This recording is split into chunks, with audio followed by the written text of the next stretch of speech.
Hello everyone. तो drama की starting में हम हमारी हीरोइन ये नैन्सी को देखते हैं जो कि एक ब्लाइंड है। वो खुद को एक अंधेरे रूम में लॉक करके रो रही होती है। तभी उसके रूम के बाहर उसका चीटर बॉयफ्रेंड और उसकी न्यू गर्लफ्रेंड आ जाती हैं। उन दोनों ने मिलकर नैन्सी का किसी स्ट्रेंजर के साथ वन नाइट स्टैंड करवाया था। वो उसे कहता है कि तुम्हारे बेली में टैंग येन का बेबी है, एक क्रेजी रिच पर्सन है, अब वो तुम्हें छोड़ेगा नहीं। उसकी न्यू गर्लफ्रेंड कहती है कि क्यों ना हम उसे कंपनसेशन अमाउंट की डिमांड करें। उसके बाद इस लाइफ में हमें कभी भी खाने पीने की टेंशन नहीं होगी, हम अपनी लाइफ एंजॉय करेंगे। ऐसे वो रिच है लेकिन थोड़ा साइको भी है। वो दोनों नैन्सी पर हंसने लग जाते हैं। तभी नैन्सी को उन दोनों की चिल्लाने की आवाज आने लगती है, जैसे किसी ने उन्हें मारा हो। वो बोलती है कि हमें मत मारो। तभी एक वाइल्ड मैन नैन्सी के क्लोज आकर कहता है कि तुम जानती हो कि तुम्हारी बेली में किसका बेबी है। वो उसकी आवाज से पहचान जाती है कि ये तो वही पर्सन है जिसके साथ उसने नाइट स्टैंड की थी, यानी कि टैंग येन। वो बहुत डरते हुए कहती है कि ये सब सॉन्गरेन और नैन्यू ने होटल रूम में हमारे नाइट स्टैंड के लिए प्लान किया था। इसमें मेरी कोई गलती नहीं है। मैं ये बेबी खुद नहीं रखना चाहती हूँ, पर डॉक्टर ने मुझे अबॉर्शन कराने से मना किया है क्योंकि इससे मेरी जान भी जा सकती है। वो उसका हाथ टाइटली पकड़ लेता है। वो बोलती है कि प्लीज मुझे जाने दो। कैन कहता है कि ये तो बहुत ही टेंशन वाली बात है, चलो मैं तुम्हारी सारी टेंशन एक झटके में दूर कर देता हूँ। वो नाइफ निकाल कर उस पर अटैक करने ही वाला होता है। इतने में एक ओल्ड मैन वहाँ आकर कहता है कि यंग मास्टर रुक जाएं, इस लड़की को हर्ट मत करना। ओल्ड लेडी ने कॉल करके बोला है कि आप जल्दी से इस लड़की से शादी कर लो, इसके पास टैंग फैमिली का बेबी है। ये सुनकर येन हंसने लग जाता है और बोलता है कि या तो मैं पागल हो गया हूँ या फिर मेरी ग्रैंडमा पागल हो गई है। ये लड़की गंदे ट्रिक्स यूज करके मेरे बेड पर आई थी, तो मैं इससे शादी नहीं कर सकता। ओल्ड मैन कहता है कि अगर आपने ग्रैंडमा की बात नहीं मानी तो वो आपके रूम के बाहर फांसी लगाकर सुसाइड कर लेंगी। येन के पास शादी के लिए हाँ करने के अलावा और कोई दूसरा ऑप्शन नहीं होता। वो नैन्सी से रूडली कहता है कि वेलकम टू माय वर्ल्ड, बहुत मजा आने वाला है तुम्हारे साथ। ये कहकर वो उसे धक्का देकर वहाँ से चला जाता है, जिसके बदले में उसके सर पर चोट लग जाती है। वो अपनी धुंधली आंखों से येन को वहाँ से जाते हुए देखती है, फिर वो अपनी आंखें रब करने लग जाती है। यहाँ हमें दिखाया जाता है कि नैन्सी की आंखों की रोशनी वापस आ गई है। नेक्स्ट डे हम नैन्सी को वेडिंग ड्रेस में देखते हैं, जहाँ एक लड़की उसे कॉन्ट्रैक्ट पेपर्स दिखा रही होती है कि बेबी हो जाने के बाद तुम्हारा और येन का डिवोर्स ऑटोमेटिकली हो जाएगा। वो भी उन पेपर्स पर साइन कर देती है। तभी येन की स्टेप मॉम और उसकी आंटी वहाँ आकर कहती हैं कि इस लड़की को कुछ ज्यादा ही इम्पोर्टेंस मिल रही है। ग्रैंड माँ बोलती है कि क्योंकि इसके पास टैंग फैमिली का वारिस है। ये सुनकर वो मुंह बनाकर वहाँ से चली जाती हैं, क्योंकि वो नहीं चाहती थी कि येन को एक पैसा भी मिले। वो सब कुछ खुद हड़पना चाहती थी। वहीं दूसरी तरफ हम येन को एक क्लब में देखते हैं, जहाँ उसका असिस्टेंट आकर उसे बोलता है कि बॉस मैंने सारी इन्वेस्टिगेशन कर ली है, भाभी की लाइफ में आपके अलावा और कोई लड़का नहीं आया, तो वो बेबी आपका ही है। भाभी वर्ड सुनकर येन को बहुत गुस्सा आ जाता है। वो असिस्टेंट से बोलता है कि क्या बोला तुमने। असिस्टेंट बोलता है कि आई एम सॉरी, मेरा मतलब मिस नैन्सी था। काउच पर रेस्ट कर रहा होता है, तभी एक लड़की उसके क्लोज आने के लिए जानबूझकर उसके कपड़ों पर वाइन गिराने लगती है। वो उस लड़की के सर पर वाइन गिरा देता है और उसकी इंसल्ट करके उसे वहाँ से भगा देता है। नेक्स्ट सीन में हम नैन्सी को हॉस्पिटल में आते हुए देखते हैं, जहाँ उसके स्टेप ब्रदर और उसकी स्टेप गर्लफ्रेंड एडमिट होती हैं। वो उन्हें कहती है कि मैं यहाँ तुम्हें थैंक यू बोलने आई हूँ, तुम लोगों की वजह से मैं रिच टैंग फैमिली की डॉटर इन लॉ बन गई हूँ। मेरे पास बहुत सारे पैसे हैं और अब मैं तुम्हारी काइंडनेस को रिपे करने वाली हूँ। वो अपनी स्टिक से उन दोनों की मार लगाने लगती है, इनफैक्ट मार मार कर उनको नीचे गिरा देती है। इतने में उसकी मेड भी वहाँ पर आ जाती है। वो नैन्सी की वाइल्ड साइड देखकर समझ जाती है कि नैन्सी ब्लाइंड नहीं है। वो उसे कहती है कि मैंने कुछ भी नहीं देखा है। नैन्सी बोलती है कि तुम्हारे पास दो ऑप्शंस हैं, मेरी दोस्त बन जाओ या मेरी दुश्मन। देखो इन लोगों ने मुझे ऑफेंड किया था और इनका ये हाल हो गया है। तभी सॉन्गरेन गिलास उठाकर नैन्सी को मारने वाला होता है। तभी येन वहाँ आकर उसको प्रोटेक्ट कर लेता है। नैन्सी उसके सामने फिर से ब्लाइंड होने की एक्टिंग करने लगती है। वो कहता है कि तुम यहाँ अपने लवर से मिलने आई हो। वो कहती है कि ऐसा कुछ भी नहीं है, तुम मुझे गलत समझ रहे हो, मैं तो बस इनके हालचाल लेने हॉस्पिटल आई थी। येन बोलता है कि क्या तुम देख सकती हो, तुम मेरे बारे में इतना कैसे जानती हो। कहती है कि मैंने तुम्हारी बर्थ पेंटिंग देखी थी, तब से मैं तुम्हारी फैन हो गई थी और मुझे तुमसे प्यार हो गया था, लेकिन उस टाइम मुझे नहीं पता था कि एक दिन मैं तुम्हारी वाइफ बन जाऊंगी। येन बोलता है कि यानी कि तुम्हारा सपना पूरा हो गया है, अब तुम चैन से मर सकती हो। वो अपनी पॉकेट से नाइफ निकालकर उस पर अटैक करने लगता है, लेकिन नैन्सी उसका हाथ पकड़ते हुए कहती है कि तुम मुझे मार नहीं सकते हो, मेरे पास तुम्हारा बेबी है। येन ये सुनकर गुस्से में वहाँ से चला जाता है। उसके जाने के बाद मेड पूछती है कि क्या आप सच बोल रही हो, क्या आप बॉस को लाइक करती हो। वो कहती है कि नहीं, नहीं, मैंने तो बस ऐसे ही फेक स्टोरी बनाई है। मेड बोलती है कि मैडम आप कितनी ऑसम हो। वो कहती है कि तुम्हें यैन से मेरी आइडेंटिटी छुपाने में हेल्प करनी होगी। वो मेड को लेकर एक शॉप में आ जाती है जहाँ एक ओल्ड मैन आकर नैन्सी से सॉरी बोलता है कि मैंने ठीक से आपका ध्यान नहीं रखा। यहाँ पर नैन्सी ओल्ड मैन को कहती है कि इसमें आपकी कोई भी गलती नहीं है, वैसे भी अब मैं टैंग फैमिली की डॉटर इन लॉ बन गई हूँ, वहाँ रहकर मैं बड़ी आसानी से अपना रिवेंज ले सकती हूँ। ओल्ड मैन कहता है कि आपकी कॉल आते ही ये टी हाउस मैंने आपके लिए खरीद लिया था। वो एक बॉक्स उठाकर नैन्सी को देता है और बोलता है कि ये आपके लिए है। नैन्सी उस बॉक्स को हाथ लगाकर कहती है कि ये फैमिली अब नहीं रही, लेकिन आप उनकी चीजों को अच्छे से संभाल कर रखना। वो कहता है कि आप टेंशन मत लो, मैं अपनी जान से भी ज्यादा इन चीजों का ख्याल रखूंगा। फिर नैन्सी वहाँ से चली जाती है। नेक्स्ट सीन में वो एक नाइटमेयर देख रही होती है और जैसे ही उसकी आंखें खुलती हैं तो यैन उसके सामने क्लोज होता है। वो उसे देखकर फिर से ब्लाइंड होने की एक्टिंग करती है। यैन उसका गला दबाने वाला ही होता है, तभी मेड आवाज लगाकर कहती है कि डिनर रेडी है, आपको ग्रैंड माँ बुला रही हैं। डिनर टेबल पर ग्रैंड माँ नैन्सी को अच्छे से खाना खाने के लिए बोलती हैं। वो उसे कहती हैं कि मैंने सुना है कि तुम सॉन्ग रैन के खिलाफ एविडेंस इकट्ठे कर रही हो। बेटर यही होगा अगर तुम इस सब के बारे में भूल जाओ, क्योंकि मैं नहीं चाहती कि हमारी फैमिली के आने वाले बेबी पर कोई बुरा असर पड़े। जब बेबी आ जाएगा तो मैं खुद उसे पालूंगी। ये सब बातें सुनकर यैन फ्रस्ट्रेट होने लगता है और कहता है कि आप मेरी हेल्प क्यों नहीं करती हैं, मैं अभी मर जाना चाहता हूँ। ये बात बोलकर वो गुस्से में वहाँ से चला जाता है। नैन्सी अपने टी हाउस में आकर अकेले खड़े होकर सोच रही होती है कि टैंग फैमिली तो मेरी सोच से भी ज्यादा कॉम्प्लिकेटेड है। मेरे बेबी को यहाँ आने के बाद पावर और मनी के लिए फाइट करना होगा। तभी उसकी एक फ्रेंड चैंग वहाँ पर आकर उसके ब्लाइंड होने का मजाक बनाने लगती है और कहती है कि तुम यहाँ सेल्स गर्ल की जॉब कर रही हो और तुम्हारी फैमिली कुछ भी नहीं कहती है। उप्स, मैं तो भूल ही गई थी कि ये फैमिली की डेथ हो चुकी है। फिर नैन्सी की रिंग देखकर वो पूछती है कि क्या तुम मैरिड हो, कौन है तुम्हारा हस्बैंड। नैन्सी यहाँ उसे अपने हस्बैंड की रियल आइडेंटिटी नहीं बताती और कहती है कि वो एक नॉर्मल पर्सन है। फिर चैंग सोचती है कि मैंने अभी एक ओल्ड मैन को यहाँ से जाते हुए देखा था, वही नैन्सी का हस्बैंड हो सकता है। ये सोचकर वो हंसने लग जाती है और उसे लगता है कि पुअर होने की वजह से उसने एक ओल्ड मैन से शादी कर ली है। वो उसे एक इनविटेशन कार्ड देकर कहती है कि हम एक चैरिटी इवेंट कर रहे हैं, तो वहाँ तुम अपने हस्बैंड के साथ जरूर आना। आई नो कि अब तुम पुअर हो, तुम्हारे पास कुछ भी डोनेट करने को नहीं है, लेकिन तुम बस वहाँ आकर खा पी लेना। फिर नैन्सी उसे एक पैकेट में टी देती है और कहती है कि तुम तो जानती हो कि मैं पुअर हो गई हूँ, तो तुम्हें फ्री नहीं दे सकती, तुम्हें इसके लिए पे करना होगा। वो कहती है कि नो प्रॉब्लम, तुम बताओ कि कितना पे करना है। नैन्सी कहती है कि सिर्फ 3 लाख यूएन। ये सुनकर वो कहती है कि इतना एक्सपेंसिव, तुम मुझे लूट रही हो क्या। नैन्सी कहती है कि हमारी सभी T consumer high and customers की है, ये फैमिली बैंकरप्ट होने से पहले यही टी यूज करती थी। ये सुनकर चैंग को ना चाहते हुए भी अपना कार्ड स्वाइप करने के लिए उसे देना पड़ता है। नैन्सी बोलती है कि अब चैरिटी इवेंट पर मिलते हैं।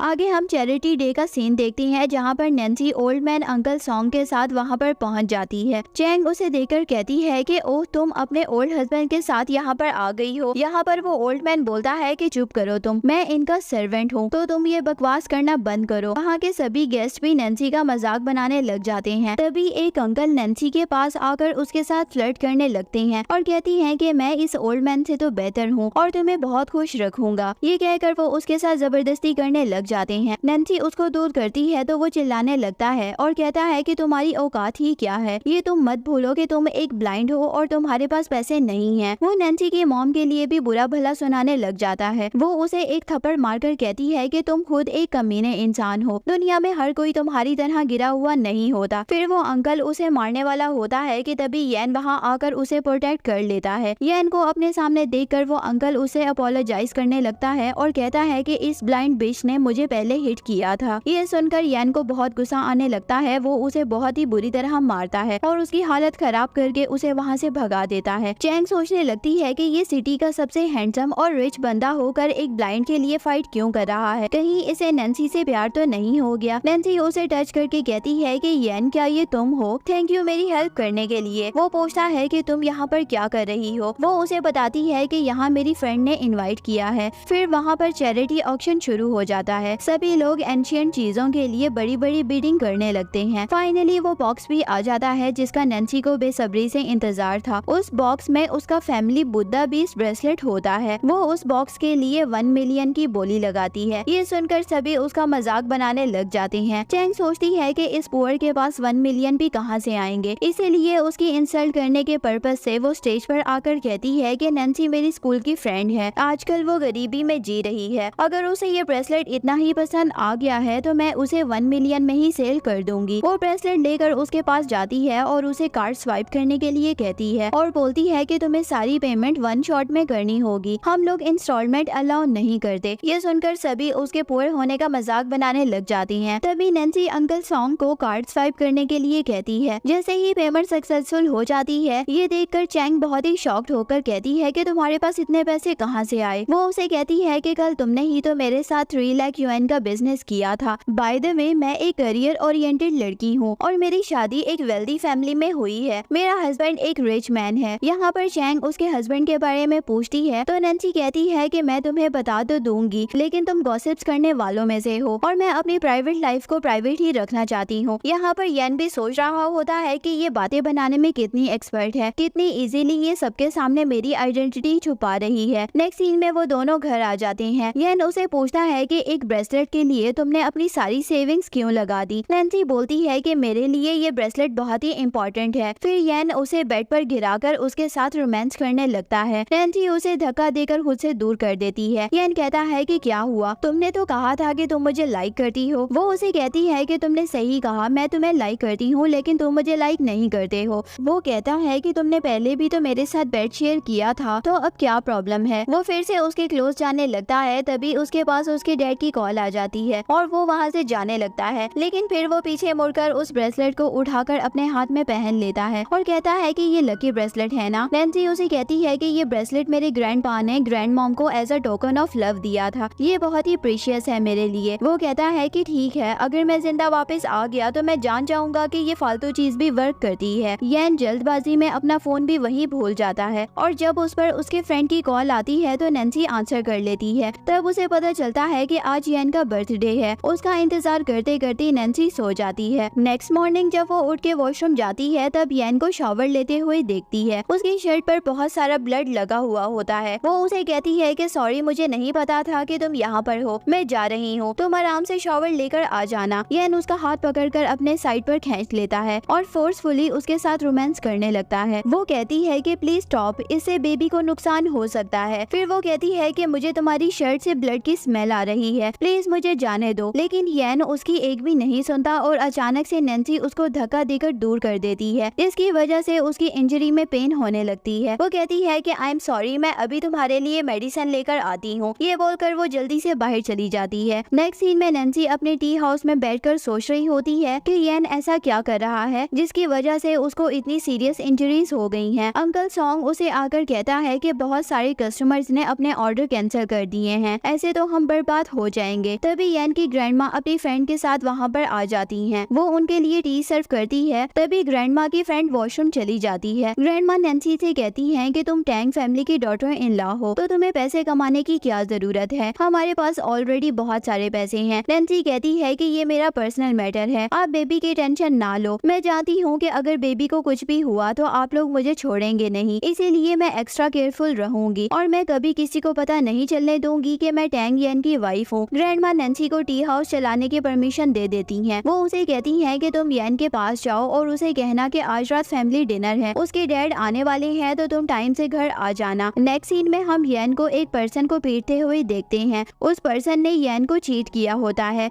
येन का असिस्टेंट नैन्सी की मेड से कॉल पर बात करके ब्रेसलेट वाली बात कंफर्म करता है, जिस पर वो उसे कहती है कि ये ब्रेसलेट नैन्सी ने अपने हस्बैंड के लिए खुद पैसों से खरीदा है। ये सुनकर येन अपने ब्रेसलेट को देखकर खुश हो रहा होता है। उसे लगता है कि नैन्सी ने उसे ये एज अ बर्थडे गिफ्ट दिया है। जैसे ही नैन्सी वहाँ पर पहुँचती है तो वो येन को देखती है, वो किसी को मार रहा होता है, लेकिन वो उसे अवॉइड करते हुए ब्लाइंड बनकर सीधा घर में एंट्री करती है और येन को सुनाने के लिए कहती है कि ग्रैंडमा आज येन बहुत ही बिजी है, आज डिनर के लिए नहीं आ सकता। वो येन सोचता है कि आजकल ये कुछ ज्यादा ही ब्रेव हो रही है और मेरे डिसीजन खुद से ले रही है। वो उसकी ब्लाइंडनेस चेक करने के लिए उसके आगे अपना पैर अड़ा देता है, लेकिन नैन्सी बहुत स्मार्टली वहाँ से निकल जाती है। नेक्स्ट हम ग्रैंडपा के घर पर फैमिली डिनर का सीन देखते हैं, जहाँ उसके अंकल नैन्सी से पूछते हैं कि येन क्यों नहीं आया। वो कहती है कि आज उसकी तबीयत कुछ ठीक नहीं है, जिस पर वो कहते हैं कि आजकल वो कुछ ज्यादा ही हवा में उड़ रहा है। पहले ही उसने पब्लिकली सबके सामने फाइटिंग की है, अब मुझे उसकी कोई परवाह नहीं है कि वो मरता है तो मरे। ये सुनकर नैन्सी को गुस्सा आने लगता है और वो सबको बताती है कि येन बहुत बुरी तरह इंजर्ड है, किसी ने उस पर अटैक किया है और मुझे लगता है कि ये किसी क्लोज पर्सन का काम है। ये सुनकर अंकल ऑफेंड हो जाते हैं और कहते हैं कि तुम क्या कहना चाहती हो। इतने में ही येन वहाँ पर आ जाता है। उसे देखकर उसकी स्टेप मॉम कहती है कि अच्छा हुआ तुम आ गए, मैंने तुम्हारे लिए स्पेशल मटन सूप बनवाया है। एक्चुअली येन को मटन से एलर्जी होती है। जैसे ही वो अपने सामने मटन को देखता है तो उसे कुछ अजीब सा होने लगता है। वो गुस्से में उसे उठाकर फेंक देता है। येन के इस सेक्शन पर उसके डैड चिल्लाने लगते हैं और बोलती है कि मैं भूल जाऊंगा कि तुम मेरे बेटे हो, मेरे बिना तुम्हारी खुद की कोई भी औकात नहीं है। येन को सपोर्ट करने के लिए नैन्सी कहती है कि आई एम सॉरी, लेकिन मटन की स्मेल से मुझे वोमिट आने लगी है, मैं यहाँ नहीं रुक सकती। वो येन को कहती है कि क्या तुम मेरे साथ घर चलोगे, मुझे यहाँ अनकंफर्टेबल फील हो रहा है। फिर वो उसे अपनी गोद में उठाकर अपने घर ले आता है। नाइट में नैन्सी शॉवर लेकर आती है और वो येन को बेड पर बैठा हुआ देखकर फिर से ब्लाइंड होने की एक्टिंग करने लगती है और सोचती है कि ये मेरे रूम में क्या कर रहा है। येन उसे क्लोज आने के लिए कहता है और उसके साथ रोमांस करने लगता है। वो उसे रिफ्यूज करने लगती है तो वो कहता है कि तुम मेरे साथ ये ट्रिक्स मत करो, मैं तुम्हारे साथ नाइट स्पेंड करना चाहता हूँ। तभी ग्रैंड माँ उसे कुछ बात करने के लिए बाहर बुलाने लगती है। इस पर नैन्सी सोचती है कि थैंक गॉड मैं बच गई। वो उसे फोर्सफुली किस करके कहता है कि देखता हूँ कि नेक्स्ट टाइम तुम कैसे बचोगी। नेक्स्ट डे आंटी नैन्सी को मिलने के लिए बुलाती हैं। वो अपनी मेड के साथ आंटी से मिलने आती है। आंटी कहती है कि मैंने सुना है कि आज तुम टी हाउस में ऑक्शन करने वाली हो। वो उसे एक ज्वेलरी बॉक्स देती हैं जिसमें 37 डायमंड रिंग्स होती हैं। यहाँ पर नैन्सी उसे एक्सेप्ट करने से मना कर देती है और कहती है कि आपकी काइंडनेस के लिए थैंक यू, लेकिन मैं ये नहीं ले सकती क्योंकि ये बहुत ही एक्सपेंसिव है। आंटी उसे कहती है कि तुम येन का कुछ ज्यादा ही ख्याल करने लगी हो, लेकिन वो एक वाइल्ड वुल्फ है, तुम जितना उसका ख्याल करोगी वो उतना ही बुरी तरह तुम्हें बाइट करेगा। ये सुनकर नैन्सी गुस्से में वहाँ से चली जाती है और ये सब दूर से खड़ा येन सुन लेता है। नेक्स्ट सीन में हम नैन्सी को टी हाउस में देखते हैं, जहाँ अंकल सॉन्ग कहते हैं कि मैडम आप टेंशन मत लो, यहाँ सब कुछ मैंने अच्छे से मैनेज कर लिया है, ये ऑक्शन बहुत ही सक्सेसफुल होने वाला है। वहीं येन भी आया होता है और वो नैन्सी के दिए हुए ब्रेसलेट के बीड्स को हाथों में लेकर खड़ा हुआ होता है। इतने में एक लड़का उसके पास आकर कहता है कि ये तो वही ब्रेसलेट है जो ब्लाइंड लड़की ने खरीदा था, ये तुम्हारे पास क्या कर रहा है और तुम्हारा उसके साथ क्या रिलेशन है। येन बोलता है कि मैं तुम्हें बता दूंगा, लेकिन उसके बाद तुम्हें मरना पड़ेगा। इतने में ही एक और पर्सन वहाँ पर हंगामा करने लगता है कि बॉस को बुलाओ, तुम ऑक्शन में फेक सामान को बेच रहे हो, मैं अभी तुम्हारी पुलिस में कंप्लेंट करूंगा। नैन्सी कहती है कि मैं हूँ यहाँ की ऑनर, बताओ क्या प्रॉब्लम है। वो कहता है कि ये जेट प्लेट फेक है। ये सुनकर नैन्सी सबको सीसीटीवी कैमरा की फुटेज दिखाती है जिसमें एक पर्सन वो प्लेट सामान के बीच में रख रहा था और उसे चैंग ने भेजा था। जैसे ही सबके सामने चैंग की रियलिटी आती है वो मुंह बनाकर वहाँ से चली जाती है। ये सब येन देख लेता है और उसे बहुत ही रूड लुक देकर वहाँ से चला जाता है। उसकी मेट पूछती है कि क्या येन भी आपका सीक्रेट जानता है। नैन्सी बोलती है कि अब मुझे कोई भी आइडिया नहीं है, लेकिन तुम टेंशन ना लो, मैं कुछ ना कुछ जरूर कर लूंगी। थोड़ी देर बाद वहाँ पर ग्रैंड माँ आती हैं और कहती हैं कि तुमने तो आज कमाल कर दिया, कितनी समझदार हो तुम। मैं चाहती हूँ कि तुम येन की हेल्प करो एक अच्छा इंसान बनने के लिए, ताकि उसे वो सब कुछ मिल सके जिसका वो हकदार है। वो एक अच्छा लड़का है पर कुछ सालों में वो कुछ बदल गया है। नैन्सी बोलती है कि आई एम सॉरी ग्रैंड माँ, मैं एक ब्लाइंड लड़की हूँ, मैं उसे कैसे चेंज कर सकती हूँ, वो बहुत ही ज्यादा जिद्दी है, किसी की बात भी नहीं सुनता। ये सुनकर ग्रैंड माँ बहुत डिसअपॉइंट हो जाती हैं। ये बात येन की आंटी को पता चलती है कि ग्रैंड माँ नैन्सी के टी हाउस गई थी। वो वाइल्ड रिएक्ट करने लगती हैं बिकॉज वो येन को टैंग फैमिली से बाहर निकालना चाहती थी। वो कहती है कि नैन्सी कुछ ज्यादा ही तेज है, मुझे उसे ठिकाने लगाना होगा।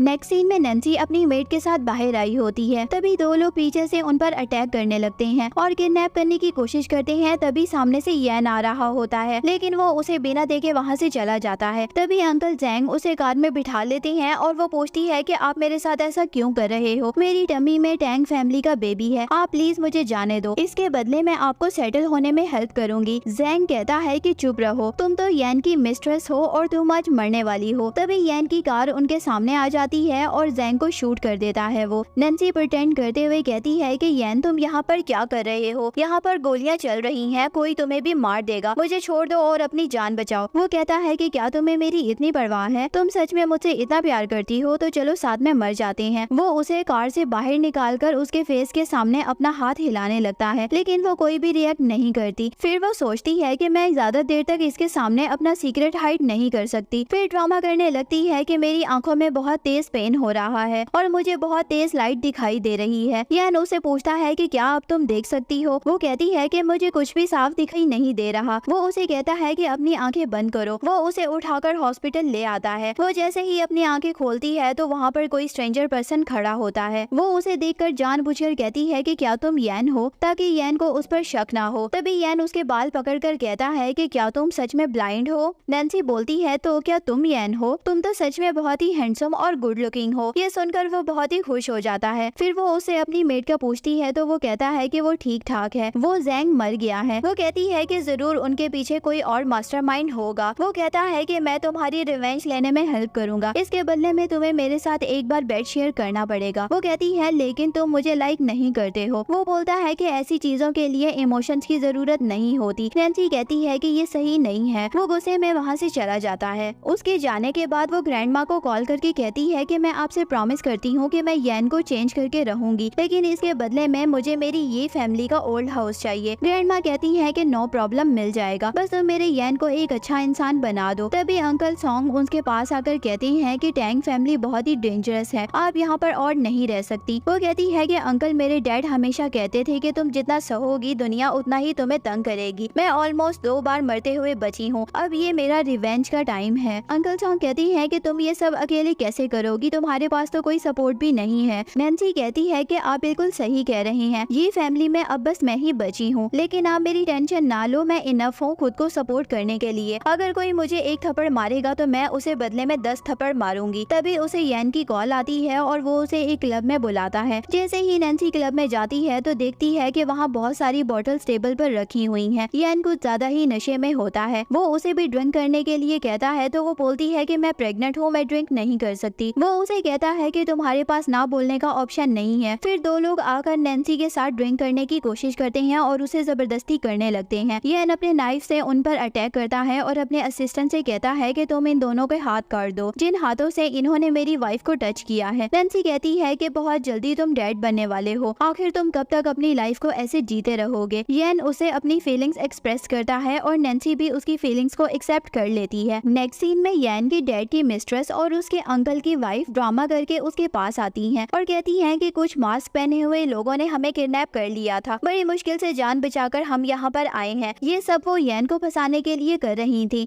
इतने में ही नैन्सी भी यन को लेकर वहाँ पर आ जाती है, जिसको देखकर ग्रैंडमा कहती है कि तुम्हें क्या हुआ है, इतनी चोट कैसे आई है। नैन्सी कहती है कि इन्होंने मॉम और आंटी की जान बचाई है। डैड कहते हैं कि तुमने अपनी जान पर खेलकर इन दोनों को सेव किया है। नैन्सी बोलती है कि डैड इन्होंने अपनी इनोसेंस प्रूफ करने के लिए ये सब किया है, वरना सबका शक यन पर ही जाता। डैड कहते हैं कि तुम ये क्या नॉनसेंस बातें कर रही हो, खुद ही किडनैप क्यों करेंगे ये लोग खुद को। नैन्सी कहती है कि फिर आप ये भी नहीं मानेंगे कि आंटी ने मुझे किडनैप कराया था। वो कहती है कि आप इस लड़की की बातों पर मत आना, ये झूठ बोल रही है। नैन्सी नील डाउन होकर डैड को कहती है कि प्लीज आप यन को फैमिली से अलग मत करो, वो टैंग फैमिली का एल्डर सन है, प्लीज आप इसे भी अपॉर्चुनिटी दो खुद को प्रूव करने की, और इन फ्यूचर भी टैंग फैमिली में कोई प्रॉब्लम आएगी तो मैं और यन हमेशा आपके सामने खड़े होंगे आपकी शील्ड बनकर। डैड उसकी बातों से इम्प्रेस होकर यन को 2 महीने का टाइम देते हैं खुद की काबिलियत को प्रूव करने के लिए, और ये प्लान नैन्सी और ग्रैंडमा दोनों ने मिलकर बनाया होता है। और बाकी फैमिली इस डिसीजन से बहुत ही जेलस होने लगती है। ग्रैंडमा कहती है कि तुम यन को ले जाकर उसकी इंजरी को ठीक करो। जाते हुए यन कहता है कि आप दोनों ने जंगल में बहुत सफर किया होगा, मैंने आपके लिए एक स्पेशल डिश रेडी करवाई है, और उस डिश से वो दोनों एलर्जिक होते हैं और बच्चों की तरह रोने लगते हैं कि प्लीज इसे यहाँ से हटाओ। घर आकर नैन्सी यन को ऑफिस वर्क के लिए प्रिपरेशन करवा रही होती है। यन तो उसे कहता है कि तुम तो बिल्कुल बच्चों की तरह मुझे ट्रीट कर रही हो। नेक्स्ट डे ऑफिस में सब एम्प्लॉइज यन को फूल कहकर बुला रहे होते हैं। तभी नैन्सी वहाँ आकर कहती है कि इस कंपनी के न्यू CEO मिस्टर टैंग यन है और मैं उनकी सेक्रेटरी हूँ। वो सबको ऑर्डर देती है कि इस ईयर की फाइनेंशियल रिपोर्ट रेडी करो, लेकिन वो लोग उसकी बातें मानने से इनकार कर देते हैं। तभी यन वहाँ आकर सब चीजें अच्छे से मैनेज कर लेता है और नैन्सी उसकी बहुत ही हेल्प कर रही होती है। स्टेप मॉम इस बात से जेलिस होकर यन की लाइफ से नैन्सी को हटाने का सोचती हैं। वो उन दोनों के बीच में एक मेल मॉडल को हायर करती हैं। वो मॉडल ऑफिस में जाकर नैन्सी के क्लोज आने की कोशिश करता है। जैसे ही यन उसके सामने आता है तो वो ऐसे रिएक्ट करता है कि जैसे नैन्सी उसके हैंडसम फेस से बहुत ही इम्प्रेस हो रही है और उसके साथ फ्लर्ट कर रही है। ये देखकर येन बहुत ही गुस्सा होकर वहाँ से चला जाता है। वो भी उसके पीछे जाती है तो वो उसे साइड पर ले जाकर कहता है कि अगर तुम्हें कोई चिल्लाने का साउंड आए तो तुम अपने कान बंद कर लेना, और नीचे जाकर उस बंदे की जमाकर पिटाई करता है और नैन्सी का हाथ पकड़कर अपने ऑफिस में ले जाता है और कहता है कि तुम मुझे चीट कर रही हो। वो बोलती है कि उसे किसी ने जानबूझकर हमारे बीच में मिसअंडरस्टैंडिंग क्रिएट करने के लिए भेजा था। वो सीसीटीवी कैमरा में उसे फुटेज दिखाती है। येन कहता है कि आई एम सॉरी बट मेरे लिए किसी पर ट्रस्ट करना बहुत ही मुश्किल है। वो कहती है कि मैं समझ सकती हूँ। येन सोचता है कि क्या ये लड़की जेन्युइनली मेरी केयर करती है। वहीं एक और लड़की जिसका नाम यू होता है वो येन को पटाने की ट्राई करती है। वो नैन्सी को जेलस करने के लिए ऐसा प्रिटेंड करती है जैसे उसका और बॉस के बीच में अफेयर चल रहा है, लेकिन इस बात से नैन्सी को कोई भी फर्क नहीं पड़ता बिकॉज वो दोनों एक दूसरे को बहुत अच्छे से लाइक करने लगे थे। लेकिन तभी वो लड़की अपने और येन की फेक क्लोज फोटोज को वायरल कर देती है जिससे उनकी इम्पोर्टेंट प्रोजेक्ट पर असर पड़ने वाला था। नैन्सी उसको ट्रैप करके सबके सामने उसकी आइडेंटिटी रिवील कर देती है और येन की कंपनी को मेजर मॉडलिंग प्रोजेक्ट मिल जाता है। तभी उसके पास येन की कॉल आती है और जैसे ही वो उसके पास जाकर देखती है तो येन की बॉडी और फेस पर बहुत सारे इंजरीज होती हैं। वो बिना कुछ बोले उसको मेडिसिन लगाने लगती है। येन उसे कहता है कि क्या तुम मुझ पर ट्रस्ट करती हो? मेरा किसी भी यू के साथ अफेयर नहीं है। मैंने आज तक तुम्हारे अलावा किसी को भी टच नहीं किया। नैन्सी कहती है कि आई ट्रस्ट यू और फिर वो दोनों एक दूसरे को स्वीट सी किस करते हैं। नेक्स्ट सीन में हम सबको ग्रैंडमा के घर पर देखते हैं। डैड को दिए हुए 2 मंथ्स भी पूरे हो चुके थे। इस दौरान येन कंपनी का प्रॉफिट डबल कर देता है जिससे ग्रैंडमा बहुत ही खुश हो जाती हैं। स्टेप मॉम उसकी सक्सेस देखकर जेलस होने लगती हैं। इवन डैड भी येन पर प्राउड फील कर रहे होते हैं। वो वहाँ से वापस अपने घर जा रहा होता है तभी नैन्सी के पास यू की कॉल आती है। वो उसे कहती है कि इतनी ह्यूमिलिएशन के साथ मैं जी नहीं सकती, अब मैं अपनी लाइफ क्विट कर रही हूँ। वो दोनों जल्दी से यू के घर पहुँचते हैं और देखते हैं कि उसने अपने हाथ की नस काट रखी है। वो येन से कहती है कि जल्दी करो, इसे हॉस्पिटल लेकर चलते हैं। येन यू की बॉडी को चेक करता है और कहता है कि अब कोई फायदा नहीं है, ये ऑलरेडी डेड हो चुकी है। वो कहता है कि नैन्सी ये सब मेरी गलती है, मुझे इसकी वीडियो नहीं बनाना चाहिए थी। नैन्सी ये देखकर बहुत ही शॉक्ड हो जाती है और वो नीचे गिर जाती है और उसे ब्लीडिंग होने लगती है। वो वहीं बेहोश हो जाती है और येन ये देखकर बहुत ही घबरा जाता है और उसे अपनी गोद में उठाकर हॉस्पिटल ले जाता है। एक स्पेशल डॉक्टर उसका चेकअप करने आती है। ग्रैंडमा बुद्धा से नैन्सी और बेबी की गुड हेल्थ के लिए प्रे कर रही होती हैं। डॉक्टर रूम से बाहर आकर कहती हैं कि नैन्सी की कंडीशन बहुत ही सीरियस है। ओवर ब्लीडिंग होने की वजह से बच्चे को बचा पाना बहुत ही मुश्किल हो जाएगा। येन कहता है कि क्या मेरा बेबी मर जाएगा? वो डॉक्टर से कहता है कि अगर मेरी वाइफ और बेबी को कुछ भी हुआ तो आप भी जिंदा नहीं बचोगी। तो डॉक्टर वापस जाकर अपनी पूरी एफर्ट्स लगाकर दोनों को सेव कर लेती हैं। नेक्स्ट सीन में नैन्सी डैड के सामने स्टेप मॉम और आंटी का रियल फेस एक्सपोज कर देती है। वो उन्हें बताती है कि इन दोनों ने मिलकर मेरे और येन के बीच में मिसअंडरस्टैंडिंग क्रिएट करने के लिए पहले एक मेल मॉडल को हायर किया था। उसने मुझे हैरेस करने की कोशिश की, फिर यो को येन के क्लोज आने के लिए बोला। उसने मुझे हैरेस करने की कोशिश की, फिर यो को येन के क्लोज आने के लिए बोला। उसने येन को सेड्यूस करने की कोशिश की, फिर फेक इंटीमेसी फोटोज को वायरल कर दिया और अब उस लड़की ने सुसाइड कर ली है और इसके रिस्पॉन्सिबल ये दोनों हैं। स्टेप मॉम कहती है कि मैंने कुछ भी नहीं किया है, मैं बहुत ही इनोसेंट हूँ। ये लड़की मुझे फ्रेम करने की कोशिश कर रही है और वो दोनों नैन्सी को भी ब्लेम करने लगती हैं। फिर वो डैड को उन दोनों के प्रूफ्स दिखाती है और कहती है कि मैं इनकी पुलिस कंप्लेंट करूंगी। डैड बोलते हैं कि अपना मुंह बंद रखो, मुझे धमकी देने की तुम्हारी हिम्मत भी कैसे हुई? तभी येन वहाँ पर आकर कहता है कि मैं अपनी वाइफ के पीछे खड़ा हूँ, मैं भी देखता हूँ कि कौन इसे टच करता है। डैड कहते हैं कि तुम्हारी ये हिम्मत, मैं तुम दोनों को छोड़ूंगा नहीं। इतने में ही ओल्ड मैन वहाँ पर आकर कहते हैं कि ग्रैंड माँ ने मॉम और आंटी दोनों को टैंग फैमिली से निकाल दिया है, अब वो कभी भी टैंग ग्रुप को ज्वाइन नहीं कर सकती। ये सुनकर वो दोनों बहुत ही शॉक्ड हो जाती हैं और नैन्सी को गुस्से में घूरने लगती हैं। नैन्सी कहती है कि तुम दोनों को मुझ पर बहुत गुस्सा आ रहा होगा ना, मैं ऐसे ही अपने दुश्मन को ट्रीट करती हूँ। अगर कोई मुझे एक थप्पड़ मारता है तो मैं बदले में उसे 10 थप्पड़ मारती हूँ। नेक्स्ट सीन में हम नैन्सी को उसके टी हाउस में देखते हैं जहाँ अंकल सॉन्ग उसे एक पेंटिंग लाकर देते हैं। वो बोलती है कि कोई लड़का आपके लिए देकर गया है। वो पूछती है कि और क्या बोला उसने? अंकल सॉन्ग कहते हैं कि उसने बोला कि शायद उस पेंटिंग को देखकर आपके फेस पर स्माइल आ जाएगी। नैन्सी उन्हें कहती है कि मैं किसी भी अननोन पर्सन से गिफ्ट नहीं ले सकती, तुम इसे जाकर वापस कर दो। तभी थोड़ी देर बाद एक लड़का उसके टी हाउस पर आता है। वो बोलती है कि टी हाउस क्लोज हो चुका है। वो लड़का जिसका नाम टैंग डोंग होता है वो बोलता है कि आज बहुत दिनों के बाद हमारी मुलाकात हुई है, ये पेंटिंग तुम्हारी ग्रैंड माँ की फेवरेट थी, क्या तुम इसे संभाल कर नहीं रखना चाहती? नैन्सी बोलती है कि ये बहुत ही एक्सपेंसिव है, मैं इसे एक्सेप्ट नहीं कर सकती। वो कहता है कि मैंने सुना है कि तुम ये फैमिली की चीज कलेक्ट कर रही हो, मैं बस बस तुम्हारी हेल्प करना चाहता हूँ। वो उसके लिए उसे साफ मना कर देती है। तो वो कहता है कि तुम्हें येन के नाराज होने का डर है। वो बोलती है कि हाँ बिल्कुल, वो मेरा हस्बैंड है और तुम उसके हाफ ब्रदर हो और इसीलिए तुम मुझे भाभी कहना। ये बोलकर वो वहाँ से चली जाती है। यहाँ हमें पता चलता है कि डोंग कॉलेज डेज से नैन्सी को लाइक करता था और उसे स्टडीज के लिए अब्रॉड जाना पड़ा था और तभी पीछे से उसे नैन्सी और येन की शादी का सुनकर शॉक लगा था। आगे हम टैंग फैमिली को साथ में डिनर करते हुए देखते हैं, जहाँ येन के डैड डोंग की बहुत ज्यादा तारीफ कर रहे होते हैं। साथ ही वो येन की इंसल्ट भी करने का कोई भी मौका नहीं छोड़ते। येन की बुराई सुनकर नैन्सी को बहुत गुस्सा आ रहा होता है। तभी येन की स्टेप सिस्टर चू येन की एंट्री होती है। वो आते ही नैन्सी को उसकी मॉम को टैंग ग्रुप से बाइकआउट करने के लिए जोर से थप्पड़ मारती है और कहती है कि तुम्हारी हिम्मत भी कैसे हुई मेरी मॉम से पंगा लेने की। इतने में ही येन वहाँ पर पहुँच जाता है और वो चू येन को एक स्लैप मारता है। स्टेप मॉम कहती है कि तुम अपनी सिस्टर को कैसे मार सकते हो। येन बोलता है कि इसने मेरी वाइफ को टच कैसे किया, मैं इसे जान से मार दूंगा। वो अपनी पॉकेट से नाइफ निकालकर उस पर अटैक करने की कोशिश करता है, लेकिन डोंग उसे आकर कहता है कि प्लीज भाई ऐसा मत करो, मैं आपसे चू येन के बिहाफ पर माफी मांगता हूँ। लेकिन वो उसकी एक भी नहीं सुनता। तभी नैन्सी उसका हाथ पकड़कर उसे वहाँ से ले जाती है। जब नैन्सी वॉशरूम जाती है तो डोंग उसके पीछे आकर उसका रास्ता रोकता है और पूछता है कि क्या तुम मेरे भाई से सच में प्यार करने लगी हो। वो बोलती है कि ये मेरा पर्सनल मैटर है, मैं तुम्हें जवाब देना जरूरी नहीं समझती। ये बोलकर वो वहाँ से चली जाती है। थोड़ी टाइम बाद नैन्सी को उसकी मेड की कॉल आती है। वो उसे बताती है कि उसके एक्स बॉयफ्रेंड रैन ने टी हाउस में घुसकर कुछ एंशियंट पेंटिंग्स को चुरा लिया है और अंकल सॉन्ग को किडनैप भी कर लिया है। ये सुनकर नैन्सी जल्दी से अंकल की हेल्प करने के लिए पहुंच जाती है, जहां रैन उसे कहता है कि मैं आज तुम्हें जिंदा नहीं जाने दूंगा, तुम्हारी वजह से मैंने बहुत ही सफर किया है। वो नैन्सी के ऊपर अटैक करने वाला ही होता है। इतने में ही डोंग उसे प्रोटेक्ट करने के लिए वहाँ पर पहुँच जाता है। वो उसका हाथ पकड़ लेता है जिससे उसके हाथों में ब्लीडिंग होने लगती है। वो अपने आदमी को कहती है कि कार में से जाकर मेडिसिन लेकर आओ। वो एक सेफ प्लेस पर जाकर डोंग को मेडिसिन अप्लाई करने लगती है। तभी एक आदमी वहाँ पर आकर कहता है कि सॉन्ग रैन को ठिकाने लगा दिया है, बट आज रात हमें यहाँ पर रुकना पड़ेगा लैंडस्लाइडिंग की वजह से। डोंग कहता है कि कल बहुत ही इंपॉर्टेंट मीटिंग होने वाली है, तुम्हें क्या लगता है कि मेरा यूजलेस भाई उस मीटिंग को अटेंड करेगा। नैन्सी कहती है कि मेरे हस्बैंड के लिए कुछ भी मत बोलो, वो बहुत ही ब्रिलियंट इंसान है। डोंग कहता है कि मेरी मॉम ने मुझे टैंक ग्रुप का प्रेसिडेंट बनाने के लिए बहुत कुछ किया है, अगर उन्हें पता चल गया कि मैं यहाँ पर फंसा हुआ हूँ तो वो मुझे फौरन रेस्क्यू करने के लिए जरूर आएंगी और मैं देखता हूँ कि तुम्हारा हस्बैंड कंपनी और तुम में से किसको चूज करता है। नेक्स्ट मॉर्निंग येन मीटिंग अटेंड करने के लिए ऑफिस पहुँच जाता है। उसकी आंटी उसे डोंग और नैन्सी के साथ में फोटो सेंड करती है, जिसे देखकर उसे बहुत ही गुस्सा आ जाता है। दूसरी तरफ नैन्सी कहती है कि मैं चाहती हूँ कि येन कंपनी का प्रेसिडेंट बने। डोंग कहता है कि तुम्हें उसके लिए इतना वरीड देकर मुझे येन के गुड लक पर जेलसी हो रही है। वो उसे अवॉइड करने के लिए वहाँ से उठकर जाने लगती है, तभी उसका पैर मुड़ जाता है और डोंग उसे संभालने लगता है। इतने में ही येन उन दोनों को एक दूसरे के क्लोज देख लेता है। उसे ऐसा लगता है कि नैन्सी उसे चीट कर रही है। वो डोंग को धक्का मारकर उसे नीचे गिरा देता है और नैन्सी पर अपनी गन निकालकर तान देता है और कहता है कि मुझे पता है कि तुम दोनों का अफेयर चल रहा है, तुम दोनों एक दूसरे को कॉलेज टाइम से लाइक करते हो। ये सुनकर नैन्सी को बहुत ही बुरा लगता है कि ये पर्सन मुझ पर जरा भी ट्रस्ट नहीं करता। वो उसको एक थप्पड़ मार देती है और कहती है कि तुम्हें अपनी मीटिंग में होना चाहिए था, तुम यहाँ पर क्यों आए हो। मैं यहाँ पर अंकल सॉन्ग को प्रोटेक्ट करने के लिए आई थी, ये मेरे पीछे आ गया तो इसमें मेरी क्या गलती है। तुम्हें हर लड़की को अपनी मॉम से कंपेयर नहीं करना चाहिए। एक्चुअली में येन की मॉम उसे बचपन में किसी और आदमी के लिए छोड़कर चली गई थी, तब से येन को किसी पर ट्रस्ट नहीं होता है। लेकिन नैन्सी उसे कहती है कि अगर तुम्हें फिर भी मुझ पर ट्रस्ट नहीं है तो चलो मुझे गोली मार दो। येन अपनी गन फेंककर उसे किस करने लगता है। नैन्सी उसे कहती है कि जल्दी यहाँ से चलो, हमें मीटिंग में पहुँचना है। इतना सब हो जाने के बाद भी वो अपने हस्बैंड येन को सपोर्ट करती है। वो उसे कहती है कि तुम बाहर जाकर गार्ड्स को बोलो, वो कार को अरेंजमेंट कर लेंगे। उसके जाने के बाद डोंग कहता है कि आखिर मुझसे क्या गलती हो गई थी जो तुम मुझे छोड़कर मेरे भाई को लाइक करती हो। वो तुम्हें अभी अपने गन से गोली मारने वाला था। वो कहती है कि तुम मेरे और येन के पर्सनल मैटर से दूर रहो। तभी अंकल सॉन्ग वहाँ पर आकर कहते हैं कि मुझे उस कमीने सॉन्ग रैन ने बताया है कि आपका बड़ा भाई अभी जिंदा है और उसी ने सॉन्ग रैन को पेंटिंग चुराने के लिए बोला था। ये सुनकर नैन्सी बहुत ही शॉक्ड हो जाती है। येन उसे घर लाकर पानी पीने के लिए देता है और उसे किस करता है और अपने रूड बिहेवियर के लिए अपोलोजाइज भी करता है। नेक्स्ट डे डैड कंपनी के न्यू प्रेसिडेंट के लिए डोंग को चूज करने वाले होते हैं, लेकिन ग्रैंड माँ और ग्रैंड पा कहते हैं कि हम अभी जिंदा है और तुम हमारे होते हुए हमारे ग्रैंड चाइल्ड येन के साथ नाइंसाफी नहीं कर सकते। ग्रैंड पा बोलते हैं कि कंपनी का चेयरमैन होने के नाते मैं भी न्यू प्रेसिडेंट को चूज करूंगा और वो येन को प्रेसिडेंट बना देते हैं, जिसे बाकी सब बहुत ही जेलस होने लगते हैं। नेक्स्ट सीन में येन के डैड नैन्सी को अपने पास बुलाकर कहते हैं कि येन में प्रेसिडेंट बनने वाली कोई भी बात नहीं है, फिर भी अगर तुम चाहती हो तो तुम मेरे साथ एक डील करोगी। हमारे प्रीवियस डील के अकॉर्डिंग बेबी हो जाने के बाद तुम्हें यैन से डिवोर्स लेकर दूर जाना होगा। ये सुनकर नैन्सी टूट जाती है क्योंकि अब वो यैन से बहुत ही प्यार करने लगी थी, लेकिन वो उसको प्रेसिडेंट बनते हुए भी देखना चाहती थी। तो वो कहती है कि ठीक है, आपको भी हमारी डील के अकॉर्डिंग ये फैमिली की सभी एसेट्स को मुझे वापस करना होगा। ये बोलकर वो वहाँ से चली जाती है। नेक्स्ट सीन में यैन नैन्सी को हक करते हुए कहता है कि मुझे उस पर्सन का पता चल गया है जिसने लास्ट टाइम मेरी मॉम को देखा था। वो कहती है कि अच्छी बात है, तुम सबको प्रूफ कर दो जो इतने टाइम से तुम्हें गलत समझ रहे हैं, और उनका कल्प्रिट आज भी आजाद घूम रहा है। तो तुम जाके रियलिटी का पता करो, मैं और बेबी तुम्हारा वेट करेंगे। नेक्स्ट सीन में यैन का असिस्टेंट उसे कहता है कि बॉस हम लोग माउंटेन जाने के लिए रेडी हैं। यैन अपनी मॉम के गायब होने की पीछे की रियलिटी का पता करने के लिए जाने लगता है। साथ ही वो नैन्सी की सेफ्टी की जिम्मेदारी अपने असिस्टेंट को देता है कि अगर नैन्सी को कुछ भी हुआ तो मैं तुम्हें छोड़ूंगा नहीं। यैन के हाथ में अभी भी नैन्सी का दिया हुआ ब्रेसलेट होता है। वो उस लव ऑफ टोकन को अपने साथ ले जाने वाला था। नेक्स्ट सीन में यैन ब्लू माउंटेन पहुंच जाता है जहां एक पर्सन उसे मिलने आता है। वो उसे कहता है कि तुम्हारी मॉम तुम्हें छोड़कर कभी भी नहीं भागी थी, उनको किसी ने किडनैप किया था। वहीं दूसरी तरफ नैन्सी अपनी मेड से कहती है कि तुम यैन का पता करो, मेरा दिल बहुत ही घबरा रहा है कि वो ठीक भी है या नहीं। तभी टैंग डोंग के लोग आकर उसके घर पर अटैक करते हैं। वो नैन्सी को डोंग के पास ले जाते हैं जहाँ वो उसे कहता है कि यैन में ऐसा क्या है जो मुझ में नहीं है। वो एक वाइल्ड डॉग है जिसे सिर्फ पार्टी करना आती है, मैं उसे डिफरेंट हूँ, वो तुम्हें डिजर्व नहीं करता। नैन्सी उसे कहती है कि बस बहुत हो गया, अपनी बकवास बंद करो वरना मैं तुम्हें मार डालूंगी। वो कहता है कि जिस दिन तुमने यैन से शादी की थी मर तो मैं तभी गया था। वो उस पर अटैक करने की ट्राई करती है बट वो फोर्सफुली उसे पकड़ लेता है और कहता है कि आज मैं तुम्हें अपना बना कर रहूंगा। वो उसे किस करने वाला ही होता है कि तभी यैन वहाँ पर आकर उसे सबक सिखाने लगता है और मार मार कर उसकी हालत बहुत ही बुरी कर देता है। नैन्सी को लगता है कि डोंग मर जाएगा और उसको इस वजह से स्ट्रेस होने लगता है और उसकी हालत खराब हो जाती है। यैन उसे कहता है कि डोंट वरी, ये मरा नहीं है, बस बेहोश हुआ है। सडनली नैन्सी को ब्लीडिंग होने लगती है। नेक्स्ट सीन में हम नैन्सी को हॉस्पिटल में देखते हैं। यैन अपने लोगों से कहता है कि कुछ भी करके डोंग को पुलिस स्टेशन भेजो वरना मैं खुद से उसको मार डालूंगा। उसे हॉस्पिटल में डोंग भी एडमिट होता है। डैड उसको एक थप्पड़ मार के कहते हैं कि तुमने अपनी सिस्टर इन लॉ को हैरेस करने की कोशिश कैसे की और साथ में अपने भाई को मारने की ट्राई भी की। डोंग कहता है कि इसमें मेरी कोई भी गलती नहीं है, मैं नैन्सी से सच्चा प्यार करता हूँ, उसके बिना मैं नहीं रह सकता। डैड बोलती है कि क्या बकवास की तुमने। वो कहता है कि पहले आप मुझे टैंक ग्रुप का प्रेसिडेंट बनाने वाले थे, फिर वो कमीना यैन प्रेसिडेंट बन गया, उसने मुझसे मेरा सच्चा प्यार भी छीन लिया है, अब लोग मुझे ही गलत समझ रहे हैं। डैड कहते हैं कि यू इडियट, मुझे तुमसे ऐसी उम्मीद नहीं थी, यैन टैंक फैमिली का रियल सन है, ये सब कुछ उसका ही है। तभी नैन्सी को होश आ जाता है और मेड उसे कहती है कि आप पिछले 3 दिनों से बेहोश थी, यैन आज डोंग को मारने वाला है। वहीं हम यैन को अपने लोगों के साथ वहाँ पर जाते हुए देखते हैं। डोंग की मॉम उसे देखकर डैड के सामने हाथ जोड़ने लगती हैं और कहती हैं कि प्लीज मेरे बेटे डोंग को बचा लो, वो तुम्हारा भी तो बेटा है। डैड उसे रोकने की बहुत कोशिश करते हैं लेकिन वो किसी की कहाँ सुनने वाला था, वो तो अपने स्टेप मॉम को भी नाइफ से अटैक करने वाला होता है। तभी नैन्सी उसे वहाँ आकर कहती है कि प्लीज रुक जाओ, तुम किसी को नहीं मार सकते हो, और उसका हाथ पकड़कर वहाँ से ले जाती है। नेक्स्ट डे यैन के डैड नैन्सी को ऑफिस में मिलने के लिए बुलाते हैं और कहती हैं कि मैं तुम्हें 3 दिन का टाइम देता हूँ, तुम्हारा यैन के साथ रहना सही नहीं है, तुम उसे कुछ ज्यादा ही इन्फ्लुएंस करने लगी हो, इससे टैंक फैमिली वीक हो रही है और हमारी डील के अकॉर्डिंग तुम्हें जाना होगा वरना इसका इंजाम अच्छा नहीं होगा। नैन्सी उन्हें यैन और उसकी मॉम की फोटो दिखाकर कहती है कि यैन ब्लू माउंटेन गया था अपनी मॉम के लिए, वो खुद घर छोड़कर नहीं गई थी, किसी ने उन्हें फ्रेम किया था और उनके मर्डर को कार एक्सीडेंट का नाम दे दिया। ये सुनकर डैड पूरी तरह से हिल जाते हैं। नैन्सी बोलती है कि रही बात यैन को छोड़ने की तो मैं सही टाइम पर उसकी लाइफ से दूर चली जाऊंगी, लेकिन अब आप यैन को बुली नहीं कर सकते। अब स्टोरी 2 महीने आगे शिफ्ट हो जाती है। यहाँ यैन और नैन्सी का बेबी इस दुनिया में आ जाता है और हमारा हीरो यैन डैड बनने की ड्यूटी करने लगता है। वो बेबी का डायपर चेंज कर रहा होता है लेकिन वो बेबी से तंग आकर उसे स्लैप करने वाला होता है। इतने में ही नैन्सी वहाँ पर आ जाती है तो वो उसे देखकर बोलता है कि बेबी बहुत ही नॉटी है। वो बोलती है कि हाँ बिल्कुल अपने डैड पर गया है और अब तो दोनों में बहुत ज्यादा प्यार हो गया है। यैन कहता है कि अब तो बेबी को आए हुए 2 मंथ्स हो गए हैं, क्या तुम अब भी मुझे अपने क्लोज आने नहीं दोगी। और फिर फाइनली वो दोनों साथ में रोमांटिक नाइट स्पेंड करते हैं। रात को जब यैन सो रहा होता है तब नैन्सी अपना सामान लेकर वहाँ से चली जाती है। जैसे ही वो ये फैमिली के घर पहुँचती है और वो अपनी फैमिली के बारे में सोचने लगती है तभी हम देखते हैं कि बहुत सारी कार्स उसकी तरफ आ रही होती हैं। यैन बेबी को लेकर उसकी तरफ आने लगता है। बेबी को उसकी गोद में देकर कहता है कि तुम्हें मुझसे दूर जाने की जरूरत नहीं है, तुम्हें क्या लगता है कि मैं अपनी वाइफ और बेबी को प्रोटेक्ट नहीं कर सकता। हमारे बेबी को मॉम और डैड रिस्पेक्ट दोनों की जरूरत है। और ग्रैंड माँ ने बोला है कि मैं टैंक ग्रुप का प्रेसिडेंट हूँ, मुझे कोई भी रिप्लेस नहीं कर सकता है, तो मैं तुम्हें अब अपनी लाइफ से कहीं भी नहीं जाने दूंगा। इसका मतलब जहाँ तुम जाओगी मैं तुम्हारे पीछे पीछे आऊंगा अपनी आखिरी सांस तक और तुम्हारे साथ रहूंगा। ये सुनकर नैन्सी उसको हग कर लेती है और इसी स्वीट फैमिली मोमेंट के साथ हमारे ड्रामे की हैप्पी एंडिंग हो जाती है। आई होप कि आपको ये ड्रामा अच्छा लगा होगा। Please do like and follow our channel for more interesting dramas. Bye bye.